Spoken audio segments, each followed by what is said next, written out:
కూటమి అభ్యర్థిగా ఈరోజు నామినేషన్ దాఖలు చేయడం జరిగింది.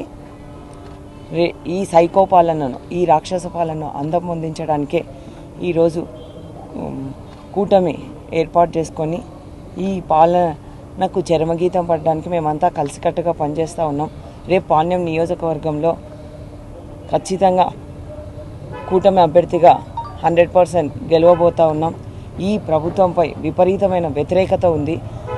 ఎప్పుడు ఎలక్షన్స్ వస్తాయా, ఎప్పుడు ఈ ప్రభుత్వాన్ని పడగొడతామా అని కూడా రాష్ట్ర ప్రజలంతా ఎదురు చూస్తూ ఉన్నారు. అట్లాగే మా పాణ్యం నియోజకవర్గంలో కూడా ఈ కబ్జాకోర్లను ఇంటికి పంపించడానికి నియోజకవర్గ ప్రజలంతా ఎదురు చూస్తూ ఉన్నారు. ఎక్కడ చూడు నియోజకవర్గం అంతా కబ్జాల నిలయమైపోయింది. వాళ్ళ బినామీలు, వైసీపీ నాయకుల కార్యకర్తలు, నాయకులు నియోజకవర్గాన్ని మొత్తం దోచేసుకున్నారు. ఈరోజు ఎక్కడ సెంటు స్థలం దొరికినా, పొలం ఉన్నా, అలాగే ఎర్రమట్టి అయినా కానీ నల్లమట్టి అయినా కానీ అన్నీ మింగేస్తూ ఉన్నారు. కాబట్టి ఇటువంటి వాళ్ళను ఇంటికి పంపించే సమయం ఆసన్నమైంది. కాబట్టి నియోజకవర్గ ప్రజలంతా ఒక్కసారి ఆలోచించమని కూడా నేను కోరుతా ఉన్నా. మా నియోజకవర్గంలో స్వేచ్ఛగా బతకడానికి లేదు, అలాగే వాళ్ళ ఆస్తులకు రక్షణ లేదు, వాళ్ళ ప్రాణాలకు రక్షణ లేదు.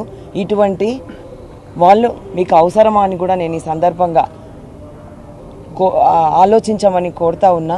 మీరేసే ఓటు మీ భవిష్యత్తుపై ఆధారపడి ఉంటుంది. గతంలో మేము ఎమ్మెల్యేగా పనిచేసాం.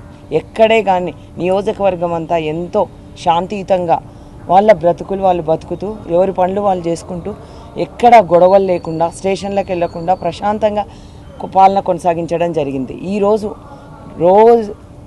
రోజు మన మధ్యలోనే వర్గ పోరాటాలు పెట్టడం, అలాగే మన మధ్యలోనే కేసులు పెట్టడం, స్టేషన్లకు వెళ్ళడం, అలాగే జైలుకి వెళ్ళడం, ఇదే పరిపాటు అయిపోయింది. కాబట్టి ఇటువంటి దుర్మార్గపు పాలనను, ఇటువంటి అరాచక పాలనను, ఇటువంటి రాక్షస పాలనను అంతమొందించే సమయం ఆసన్నమైంది. మీరు వేసే ఓటు విచక్షణతో ఆలోచించమని ఓటేయమని కూడా నేను నా పాణ్యం నియోజకవర్గ ప్రజలందరికీ మనస్ఫూర్తిగా వేడుకుంటున్నా. అలాగే వేస్తారని రేపు జరగబోయే ఎలక్షన్లలో తప్పకుండా కూటమి అభ్యర్థిగా 100% గెలవబోతామన్న నమ్మకం కూడా మాకుంది.